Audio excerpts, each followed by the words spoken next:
வாழ்ந்தாலும் தமிழுக்கும் தமிழருக்கும் வாழ்வேன், வளைந்தாலும் நெளிந்தாலும் தமிழ் பொருட்டே ஆவேன், தாழ்ந்தாலும் வீழ்ந்தாலும் தமிழ் மேல்தான் வீழ்வேன், தனியே நான் நின்றாலும் என் கொள்கை மாறேன் என்று தமிழர்கள் முன்னே உறுதி கொடுத்த தமிழ் தேசிய தந்தை பாவலரேறு பெருஞ்சித்தனார் அவர்களுடைய உறுதிமொழியின் மூலமாக நானும் உங்களுக்கு உறுதி கொடுத்து வணங்குகிறேன்.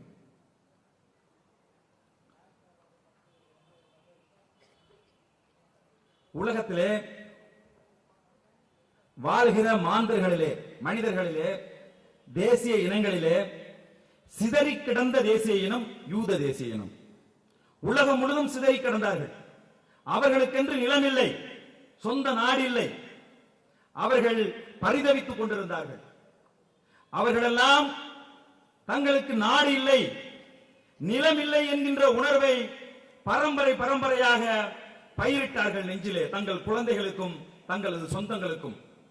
ஒரு நாள் உணர்வு பெற்றார்கள், எப்படியாவது இந்த பூமி பந்துக்குள்ளே தனது தேசிய இனத்திற்கான ஒரு நாட்டை, தனது தேசிய இனத்திற்கான ஒரு அடையாளத்தை உருவாக்க வேண்டும் என்பதற்காக ஒரு நாட்டை உருவாக்கி கொண்டார்கள். உலகம் முழுவதும் சிதைந்து கிடந்தவர்கள், திக்காலுக்கு 100 பேராக கிடந்தவர்கள் எல்லாம் ஒன்றிணைந்து இன்றைக்கு இஸ்ரேல் என்கின்ற ஒரு நாட்டை அவர்கள் உருவாக்கி கொண்டார்கள். ஆனால் நம்முடைய தமிழினம் பல 100 ஆண்டுகளாக, பல 1000 ஆண்டுகளாக ஆண்டோம்.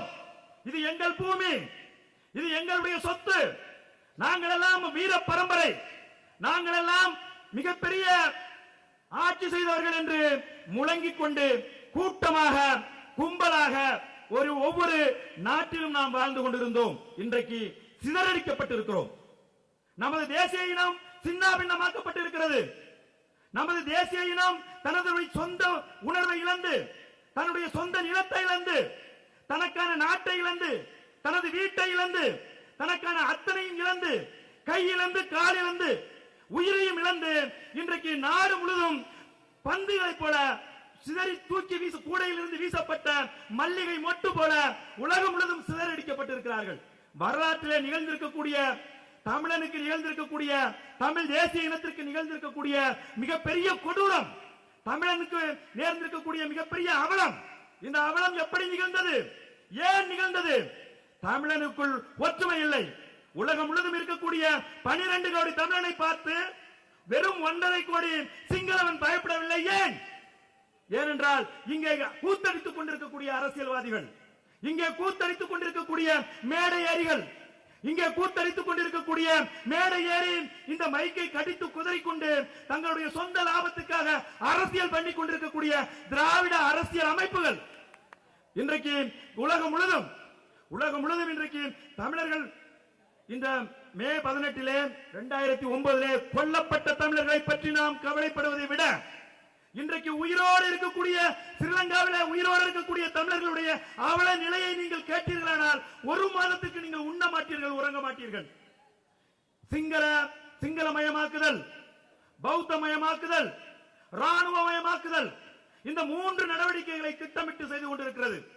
அங்கே மாட்டிக்கொண்டு எந்த ஸ்ரீலங்காவை விட்டு வரக்கூடாது என்று 3 லட்சம் தமிழர்கள் முல்லைவாய்க்காலிலே சிக்கிக் கொண்ட போது அவர்களிலே ஒருவன் கூட அந்த ஸ்ரீலங்காவை விட்டு வெளியே சென்று விடக் கூடாது, அத்தனை பேரையும் இரவோடு இரவாக கொண்டு அழிக்க வேண்டும் என்பதற்காக சிங்கள தரப்படை ஒரு அரண், அதன் பிறகு அந்த ஸ்ரீலங்காவினுடைய டோக்ரா கடல் படை ஒரு அரண், அதன் பிறகு மத்தியிலே சிங்கள கப்பல் படை ஒரு அரண், அதையும் தாண்டி அவர்கள் வந்து விடுவார்களோ என்ற பயத்திலே இந்தியாவினுடைய கப்பல் படை ஒரு அரண், இந்தியாவினுடைய கடலோர காவல் படை ஒரு அரண் என்று நிறுத்தி அந்த 3 லட்சம் தமிழர்களை தங்களால் இயன்ற அளவுக்கு உலகத்தின் கவனம் திரும்புவதற்கு முன்பால், விடிந்து உலகம் அதை விழித்து பார்ப்பதற்கு முன்பாக ஓடியவர்களையும், நின்றவர்களையும், உட்கார்ந்தவர்களையும், வயோதிகர்களையும், குழந்தைகளையும் சுத்து பொசுக்கினார்கள், உயிரோடு வைத்துக் கொண்டார்கள். ஐயோ நான் உயிரோடு இருக்கிறேனே என்று கதறும் போது அப்படியே புல்டோசரை வைத்து தள்ளி மேலே கெமிக்கலை தூவி உயிரோடு மூடினார்கள். அந்த அவலங்களை எல்லாம் விட மோசமான அவலம் இன்றைக்கு ஸ்ரீலங்காவிலே நடந்து கொண்டிருக்கிறது. ராணுவமயமாக்குதல், ஊர் முழுவதும் ராணுவம், ஒவ்வொரு 400 மீட்டரிலும் ஒரு முகாம், ராணுவ முகாம், ஒவ்வொரு 1 கிலோமீட்டரிலும் ஒரு ராணுவ பெரிய முகாம் இருக்கிறது. ஒவ்வொரு வீட்டிலும் ஒவ்வொரு நாளும் சோதனை, உன் சொந்த வீட்டிலே உன் கணவனை இழந்து கிட்டத்தட்ட 85,000 விதவைகள் அங்கே ஸ்ரீலங்காவில் இருக்கிறார்கள். அந்த சுமார் 85,000 விதவைகளும் ஒவ்வொரு இரவும் தொந்தரவு செய்யப்படுகிறார்கள். அந்த தங்கைகள் குழந்தைகளோடு நிம்மதியாக உறங்க முடியவில்லை. ராணுவம் உன் வீட்டு கதவை எந்த நேரத்திலும் தட்டும். ஒரு நாட்டினுடைய ஜனநாயகம் சரியாக இருக்கிறது. இந்தியாவிலே கூட சொன்னார் காந்தி, என்றைக்கு ஒரு பெண் நள்ளிரவிலே எந்த விதமான இடையூறுகளும் இல்லாமல் நடந்து செல்கிறாளோ அன்றைக்கு தான் இந்த நாடு சுதந்திரமாக இயங்குகிறது என்று அர்த்தம் என்று சொன்னார்கள். இன்றைக்கு இலங்கையில் இருக்கக்கூடிய நம்முடைய சொந்தங்கள், நம்முடைய ரத்தங்கள், நம்முடைய தொப்பில் கொடி உறவுகள் எல்லாம் இரவிலே உறங்க முடியவில்லை.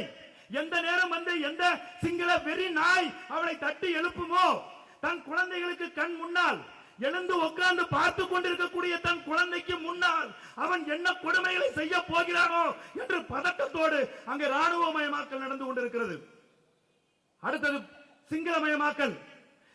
சிங்களமயமாக்கல் என்பது இன்றைக்கு திரிகோணமலையிலே தொடங்கி முல்லைத்தீவு வரை கிட்டத்தட்ட 1,00,000 குடும்பங்களை குடியேற்றி விட்டார்கள். அங்கு வீடுகளிலே இருக்கக்கூடிய தமிழர்களை அடித்து விரட்டிவிட்டு மொத்த சிங்களர்களையும் கட்டாயப்படுத்தி நம்முடைய தமிழ் சொந்தங்கள் வாழ்ந்து கொண்டிருக்கக்கூடிய நீங்கள் எந்த நிலத்தை ஈழம் என்று சொல்லுகிறீர்களோ, எந்த நிலத்தை என் வீர பரம்பரை ஆண்டது என்று நாம் கருதுகிறோமோ அந்த நிலம் இன்றைக்கு சிங்களர்களுடைய குடியேற்ற பகுதியாக மாறிவிட்டது.